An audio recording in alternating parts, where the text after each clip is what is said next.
Warning, this video contains spoilers for Godzilla X Kong: The New Empire. So if you haven't watched it yet, then why haven't you watched it yet? It's peak cinema, just go and watch it. Watch it now. Just do it. Do it. Hello my fellow Kaiju fans, I'm Godzilla Kaiju, and the newest installment in the Monsterverse as well as the movie to celebrate Godzilla's 70-year anniversary finally released, Godzilla X Kong: The New Empire. Unsurprisingly, I've been very excited for this film. It looked ridiculous, silly, and like it was fully embracing Godzilla's Showa era energy, and putting the focus on what people come to these movies to watch, the Kaiju, which made me really hyped. Though it also caused a lot of discourse around whether the movie would actually have any merit, or if it would just be CGI noise. And -1 coming out right before it didn't exactly help this movie's case. But anyways, enough rambling, let's actually answer the question in the title. Does Godzilla X Kong live up to the hype? Let's find out.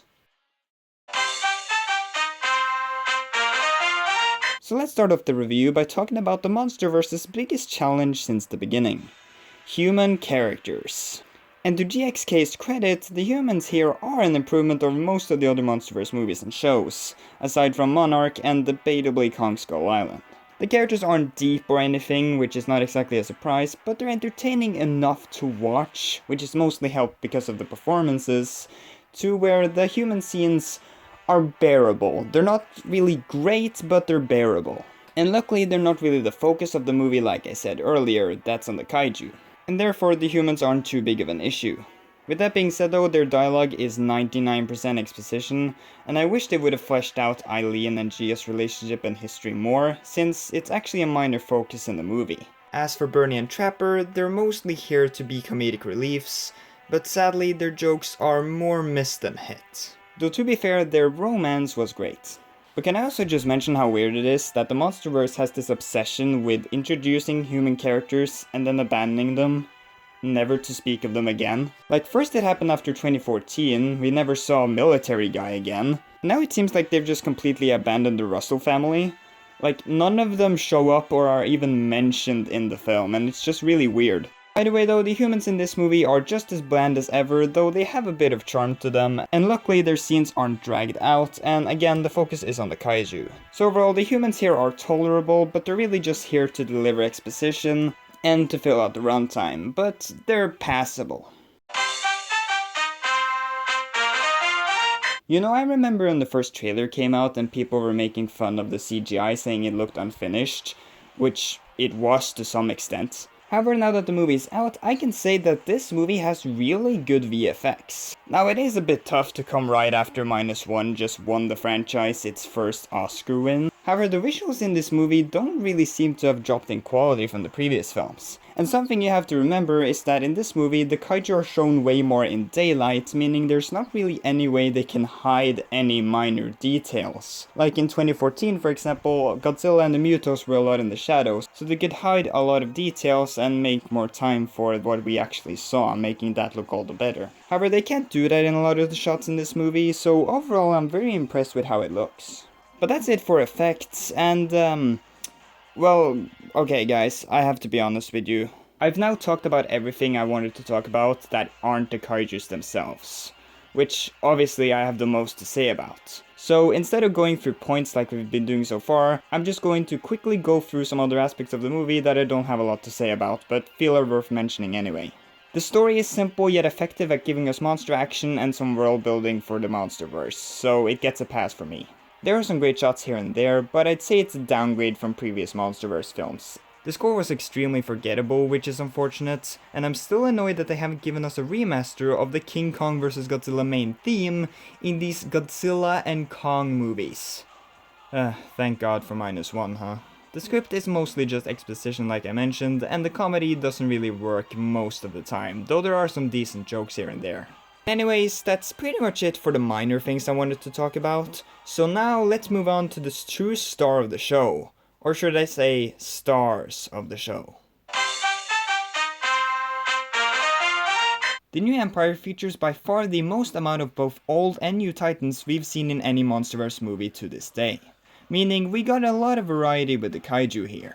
And first, let's start out with the fact that there are a lot of kaiju crammed into this film, which leads to an unfortunate outcome, that most of them only get a scene or two to really shine in. So first off, let's go through some of the new kaiju. The wart dogs, aka the canine things chasing Kong in the beginning, have a cool, unsettling design for their faces, and I've wanted to see more canine kaiju in kaiju media just in general, so I like them fine enough. And then there's that giant eel thing that attacked Kong, and that looked neat and gave me major Manda vibes, so that was nice. And those are really the only new kaiju that I really have anything to say about, and they're not mind-blowing or anything, but they're decent. And now the returning kaiju. I'm happy that they bothered to bring back Scylla at all, but the fight between her and Godzilla was so short and she just got killed. And in fact, my thoughts on Scylla in GXK can also be copy and pasted to Tiamat. Though in Tiamat's case, it's even more disappointing since this is her theatrical debut from the comics. And seeing as she was described as a titan that could kill Godzilla, just killing her off after a quick scuffle with Godzilla is extremely disappointing. Like, if you're going to kill her off, at least give her a better final fight. Whatever, at least they didn't mess up with Mothra, because if they did the same to her, I would have committed several war crimes. Yeah, Mothra was decently utilized here, she gets to partake in the action for a bit, and I like that they continue the symbiotic relationship between her and Godzilla. I just hope that this movie doing well at the box office will finally give Legendary the confidence to give Mothra her own movie in the Monsterverse, because that would be awesome to see, and it would make it feel more like a cinematic universe.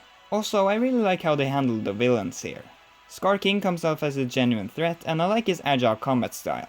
He's ruthless, intimidating, and has some defined personality, which is cool to see. Shimo was also cool, pun very much intended, and definitely looked better than what we saw in merchandise and leaks, though I do wish we could have seen more of this villain duo. They were still handled rather well in my opinion. But now for the big boys, the kaiju with their names on the film's title, Godzilla and Kong. Let's start with Kong, who is undeniably the main character of this film, and he and his storyline are honestly my favorite parts of the movie.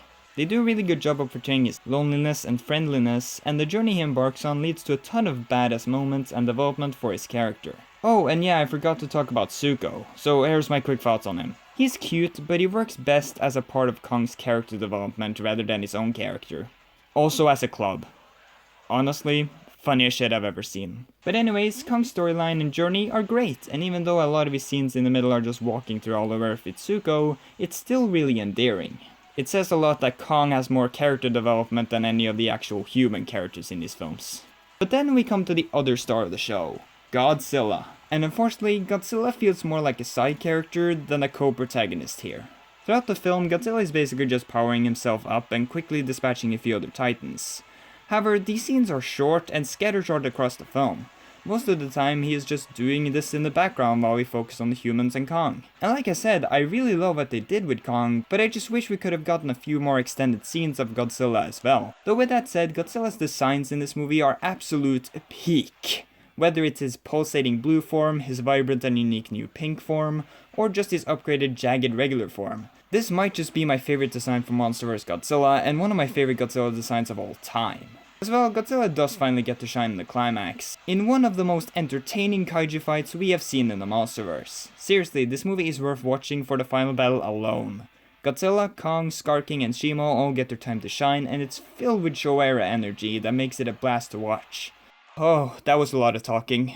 But yeah, that pretty much sums up my thoughts on Godzilla x Kong: The New Empire. Is it a great movie? No. In fact, looking at it from an unbiased filmmaking standpoint, it's kind of bad. The script is full of exposition and mediocre comedy, the story is basic, the pacing and structure can feel very off, and the human characters don't get any worthwhile development. However, that's not what I wanted from this movie.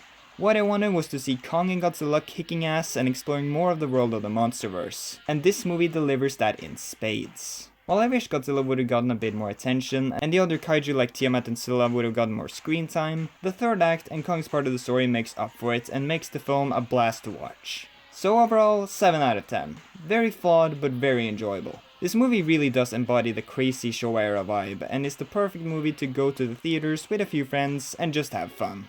It's really a treat that we can get both serious, character-driven Godzilla films, as well as crazy, monster-driven Godzilla films at the same time. We really are spoiled nowadays, aren't we? And yeah, that about makes it for this video. You guys know the drill. Like, subscribe, hit the bell, and be sure to tell me what you guys thought about Godzilla x Kong in the comments. Anyways, that's it, and I'll see you guys next time. Bye bye.